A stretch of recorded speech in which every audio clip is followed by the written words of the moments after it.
Welcome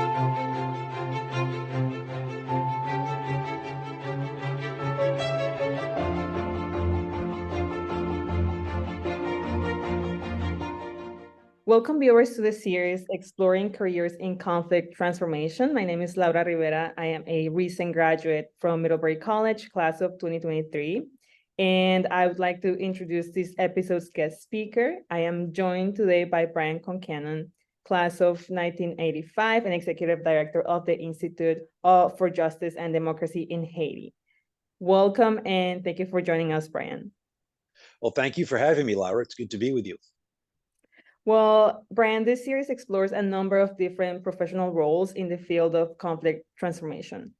So could you tell us a little bit about yourself and the work that you do as it fits into this career space?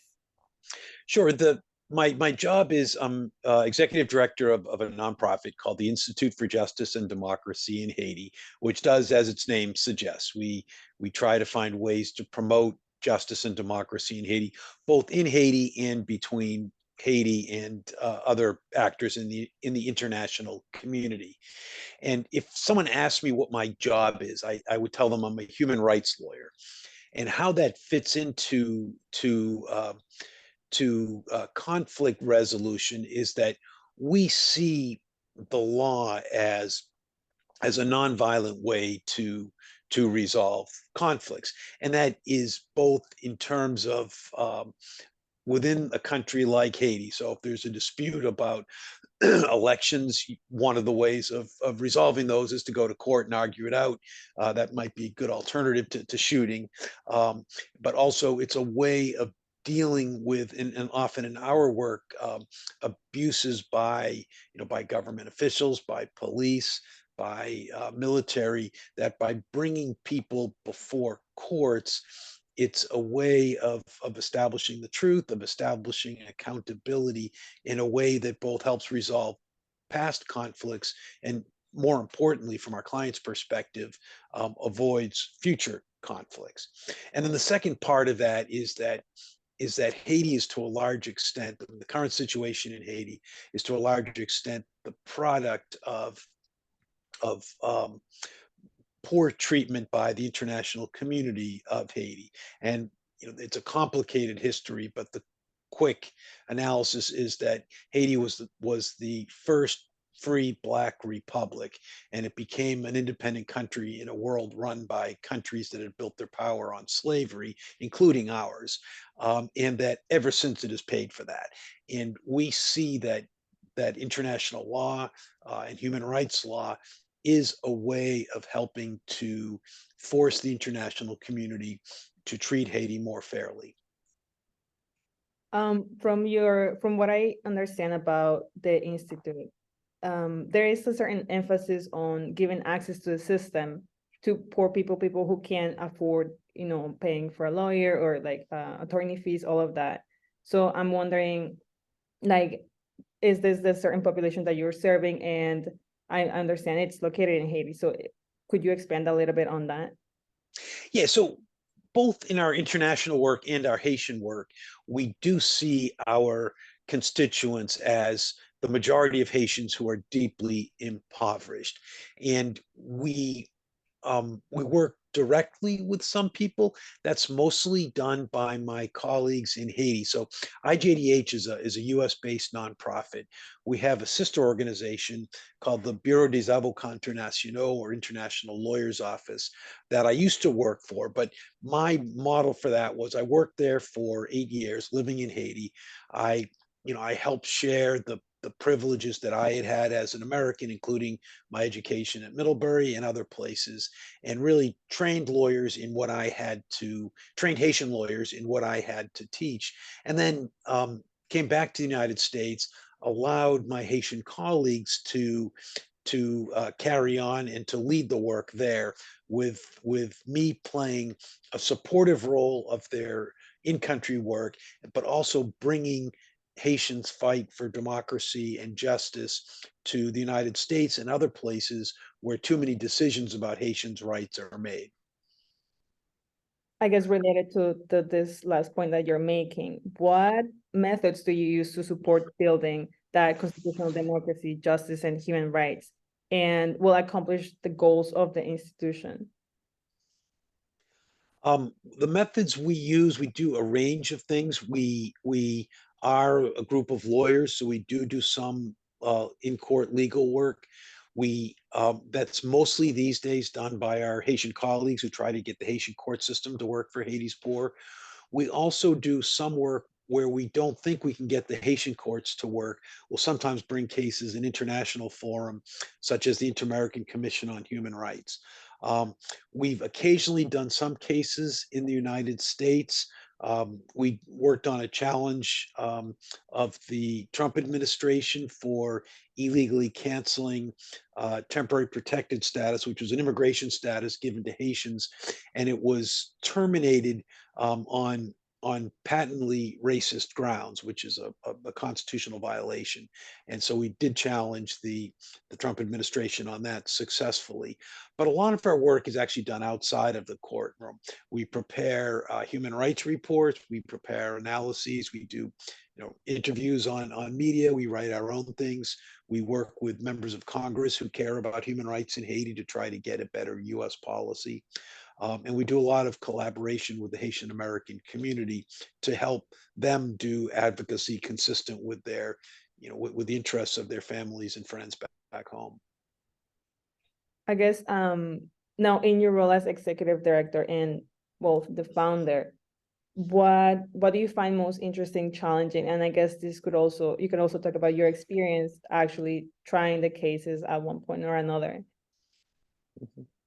Yeah, I find my work, I like the advocacy work best. I like finding a problem, analyzing the facts, and coming up with an argument to try to achieve a just result. And that advocacy can take place in writing an op-ed. It can take place in court.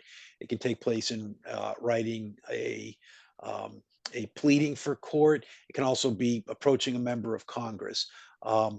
And that's the type of work I like best. Probably the aspect I like best is actually collaborating with my Haitian partners and collaborators and clients, because it's just an amazing privilege to work with people who care so much about justice and will never give up their fight no matter how hard the deck is stacked against them. So that's I guess the real privilege.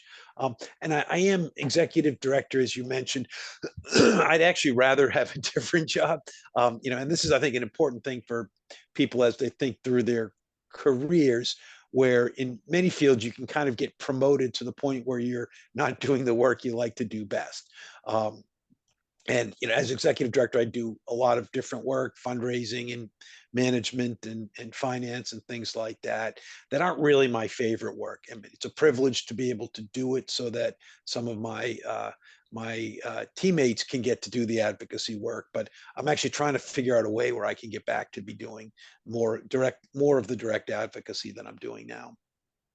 I guess that last point relates to my question, one of my questions, which is, like, then you don't need to necessarily be a lawyer to take part on this type of work. Human rights law doesn't necessarily, perhaps you could be an advocate through other, different means.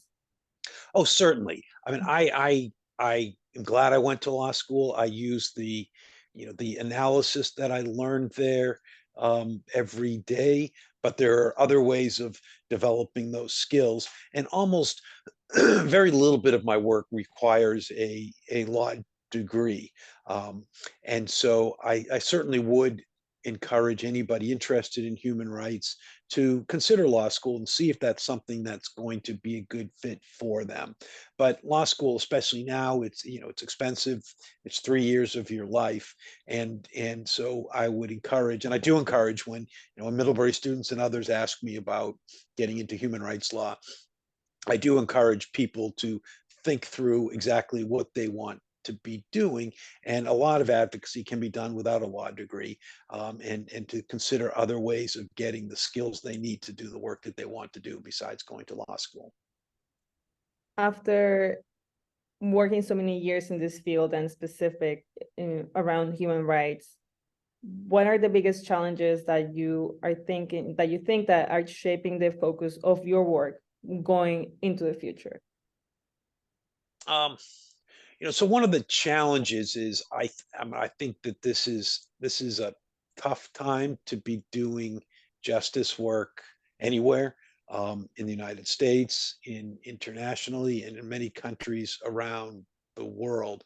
I've seen, over the 30 years I've been working in human rights, there's been a very persistent erosion of international support for the idea of human rights themselves, and for other related concepts like democracy. And we're certainly seeing in our country, a deep decrease in support for democracy from the days when I was in college. I think that's the central challenge of our time. I think that there's many other challenges that are wrapped up in that, including the fight against racism, the fight against sexism, and and generally the fight to extend basic rights to everybody. Um, it's hard for me to be doing this on a daily basis, and it's frustrating after 30 years. Um, I think someone coming up, and I definitely hear this when I'm talking to younger people. They see the challenge as daunting, and they're right. But what I think gets people to be successful and feel fulfilled in these kinds of careers is connecting with a group of people that they enjoy working with, that they believe in working with, and being part of the solution to some of these difficult problems. Even if, certainly at my age, I'm coming to the realization that a lot of things that I would have liked to have, that 30 years ago I would have said I would like to have accomplished, probably aren't going to be accomplished in my lifetime. But what I'm focusing on is, okay, how do I move the effort forward enough that it will be accomplished, perhaps after I'm no longer here, but it will move it forward towards being accomplished. So I think for a lot of people in this field, they do see this as a long-term fight, and that we need to have long-term strategies and long-term motivations to do it. That's yeah, thank you for that answer. I'm not sure if this, perhaps you already answered this, but I guess the other side of that is what opportunities are there? Like seeing the changing landscape on international law and US relations. Mhm. What do you think is there, opportunities for change, for systemic change? Yeah. Yeah, I think there is. And when I look at what has happened, um, since my graduation at Middlebury, there is a lot of reasons for frustration and concern, but there are also a lot of reasons for hope. Um, just kind of thinking of some of the things that are perceived completely different. I mean, certainly, LGBTQ rights. Um, I'd say, on racial issues, despite, we certainly every day we realize we have a lot of work to do on racial issues in this country. I think we have come a long way over the last 30 years. And so I think that and to some extent, some of the erosion of support for democracy and some of the other problems is a backlash to very real progress. And so I think we need to fight against the backlash. But at the same time, I think we need to acknowledge that there has been this very real progress that was hard won by people, working together strategically and persistently. And so, yeah, I certainly think that there are hopes for improvement across the board, but do worry about um, the challenges, including, I've even mentioned, because I don't really work that much on it, but obviously climate change is an existential threat and something that's going to affect everybody. Mhm. I remember speaking with other people in the field, and they similar work, human rights work, and they were telling me, well, we're here because of the people who came before us and the work that they did, and that just kind of keeps you going when it can be frustrating and maybe things are not working out the way they should. But Yep. And let me add something to that. That reminds me of an important point. I think that people, it's important to remember your comment about how people um, working in social justice issues do acknowledge that they're standing on the shoulders of other people, and we also realize that that in order for progress to happen, we need to have other people standing on our shoulders. And if when people reach out to me from Middlebury or from anywhere for advice about getting into this kind of work, uh, my first reaction is I don't have time to talk to anybody because I'm just too busy. My second reaction is I don't have time not to talk to someone who wants to do this work, because the reality is I'm not going to solve the problems in my lifetime, and that probably perhaps the most important thing I can do is to help get other people into the field who are going to do it. So I would encourage people to reach out to people in careers they're interested in, both in terms of getting into the field, but once you're into the field, seek out mentors, and be very careful about people's time, but don't hesitate to reach out, and be careful by being prepared for meetings, have clear asks, understand what the person's expertise is and what kind of work they do. But I would not hesitate to politely ask for opportunities for mentorship and guidance. well, Brian, thank you for sharing these insights. This is all very interesting work. I am curious about your own personal experience from campus to career. So at Middlebury, you majored in history and French. So could you tell us a bit about that story? Sure. I didn't neither French nor history was done with an eye towards a career. I was just interested in those subjects. And I think I probably always felt I was going to go to graduate school, and did not spend as much time as I should have at Middlebury, nor did I use the resources that Middlebury had to discern a career. It was really, I almost went to law school by default, seeing it as kind of a continuation of liberal arts work. And my dad was a lawyer, so that I think that kind of helped me think along those lines. And I think it did work for that, in the sense that I enjoyed law school. It helped develop the same basic critical and communication skills that I had learned at Middlebury. But at that time, law school was a lot cheaper, and so now I think it would be a much harder decision. And I would really encourage people to not follow my example, and to spend more time at Middlebury while you're in undergrad, to trying to figure out what your calling is, and how you can get there. But both those, the history and the French, I use every day. I mean, so I work in Haiti. All Haitians speak Haitian Creole, but French is also an official language of the country, and most things written in Haiti are written in French, although there's an increasing use of Creole for written. And so I use written and oral French almost every day in my work. So that's obviously very useful. But history, a lot of the skills that I use, I started honing at Middlebury. Just basic research, reading materials, and analyzing them. Evaluating sources. I think that's really important in my work. So a lot of what work I'm doing is trying to challenge conventional wisdoms. I think a lot of Haiti's treatment by the international community has been based on conventions that itself were based on white supremacy. And a lot of what I'm trying to do is to unpack that, and critically analyze policies in light both of a history of white supremacy, but also basic human rights standards, and having that kind of critical analytical skills that I developed to a large part at Middlebury is essential to my work. Looking back onto your experiences at Middlebury, what do you think had the greatest impact on getting your first job? And what was it? Well, I mean, the first job in human rights, French was a big deal. I wouldn't have gotten that job without French. And so I'd certainly encourage people to anybody interested in doing any kind of international work to pursue languages.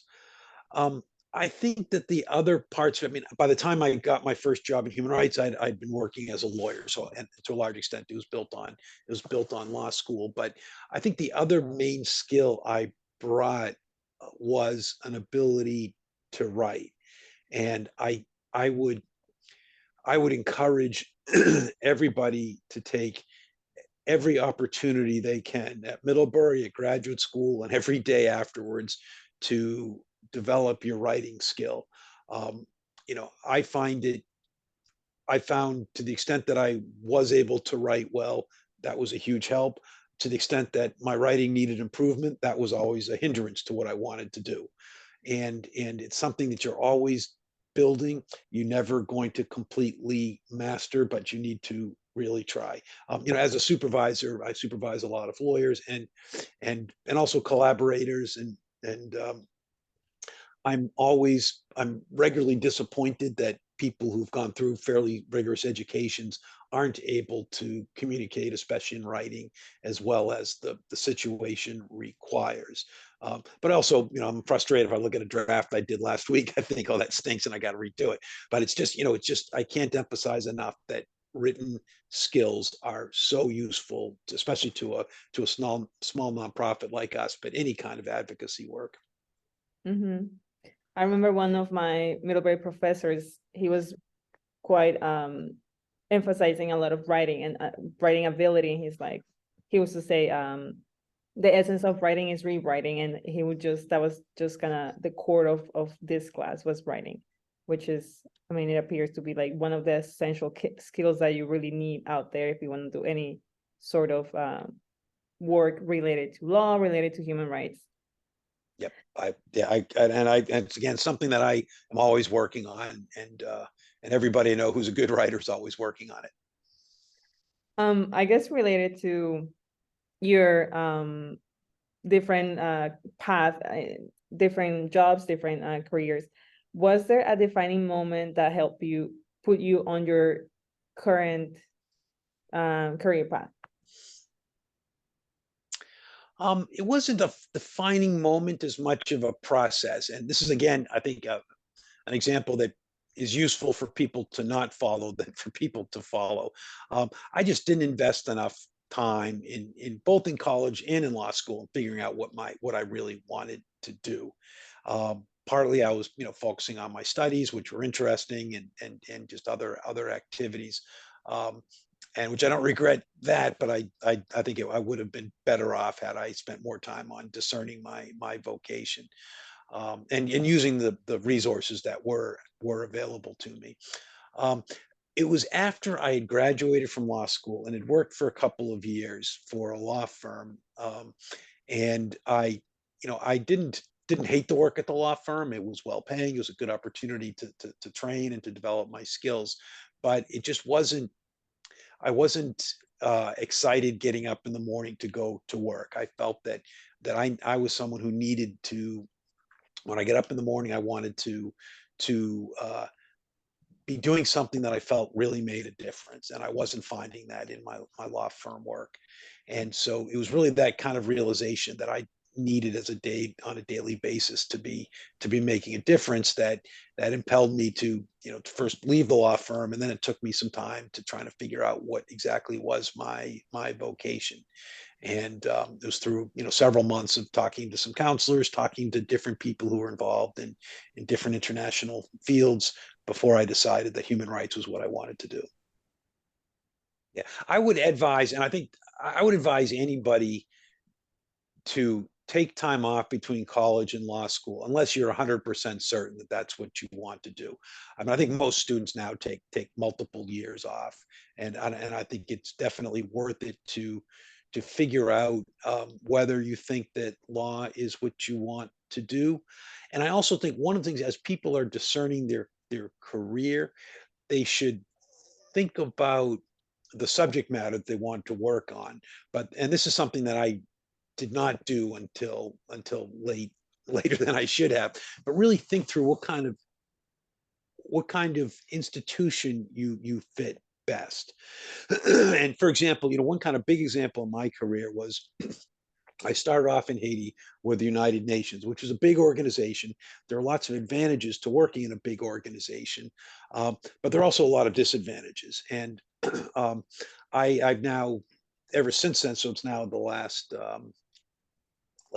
20, almost 30 years, I've worked for small organizations, which I think is just a better fit for what I like to do. There's not, it's not morally better or worse, but it's just a better fit for me. And so I definitely would encourage people to think in terms of the context. They like to be, inside or outside, at a desk, moving around. They like meetings. Do they like, being more of a small cog in a really big machine, or something where you have more flexibility? There's just kind of lots of practical trade-offs that you don't get to in school, but you can get to, if you're taking some time off between college and graduate school. Mhm. Now, begin from right now, what's next for you professionally? Um, we're trying to build our organization. Haiti's facing a lot of substantial challenges, and we're feeling that the organization is just not, um, we're not having the influence that we think we need to have. And so we're trying to build up the organization financially. And I think we're also trying to bring in Haitian leadership. I'm obviously not Haitian, and we'd like to turn it over to Haitian leadership. So that's kind of over the next 5 years. That's what we're trying to do, is to build more Haitian leadership within the organization, and change leadership over to a Haitian or Haitian American. I personally, my preference would be to move to a role where I'm doing more advocacy, but that's, not only up to me, but that's something that I'd like to do. Mhm. Well, Brian, thank you for sharing your experiences. Given your career path and what you know now, what advice can you give to current students on how to best prepare themselves for entry points into this specific career field? Um, my two main advice is keep up your language skills and develop your writing skills. Certainly be flexible. A lot of time, and this is, often in human rights, people get experience and establish credibility by doing a job in the field where there's not as much competition, where you have to, perhaps take some risks. And living conditions may be harder than living in the United States. But those are types of opportunities that often lead to sort of full-time to careers. Also think about volunteer opportunities, whether you're in school doing things like internships, after school, if you can do some volunteering for an organization that you think is in the field you want to do, because that allows you to establish a track record that can be very helpful in getting a position. I think that sometimes students, well, I'm a former student, right? Think that if you want to go into law school, if you want to do something related to law, you'd need internships in related to the field. So do you think that that's true? Do you think that students can maybe pursue some other interests during their time in college, perhaps during summer internships during those times? Yeah, I'm not sure internships are going to help you that much getting into law school. I think that internships are mostly useful as a way of, first of all, getting experience in a certain area to see if you like it. I think the second value of internships is perhaps connecting with people in the field and establishing a track record that may be helpful down the road. Um, but in terms of going to law school, um, I don't think any specific experience is necessary, is essential. There are people going into law school with technical degrees and technical experience that leads them to certain paths within the law, like patent law, for instance, if you're an engineer. Um, but it doesn't exclude you from doing anything else. I mean, once you go into law school, everybody's taking the same classes first year of law school, and then you specialize a little bit after that. But I would say to a large extent, people should follow what they're interested in doing rather than something to check a box off for admission to law school. And to break into your specific career field as a human rights lawyer, how do you think you can find those opportunities to explore that field and also understand if that's what you want to do, I guess? Mhm.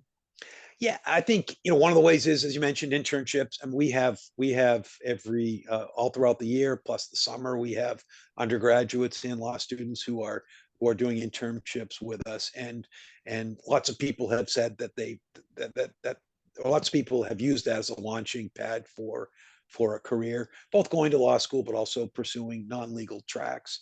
And so to me, if I were looking at an internship, I think that there's some value in getting like a very structured internship with someone like the United Nations, to bring that example back up again. But you're also, if you're in a structured internship with a large organization, you're certainly going to learn a lot about working for that kind of organization. But the scope of work you do is probably going to be narrower than it will be at a smaller organization, where you get broader experience, but also perhaps less exposure to the large organizations and the connections that those can bring. So, I would think through, as you're thinking through internships, think through what the organization is. Is it an organization that you think you can be passionate about working for? Also, what are the specific things you're going to do? Is that going to be helpful for your particular career path? And is that the type of environment that you think you'll thrive in? And this concludes this episode within the series Exploring Careers in Conflict Transformation. In closing, I want to encourage viewers to tune in to get career perspectives and advice from a number of professionals in a broad variety of organizations in our other episodes in this series. I also want to encourage you to tune into the other MIDDVantage series, which can be accessed through the events and programs tab on the CCI website. Thank you again for watching.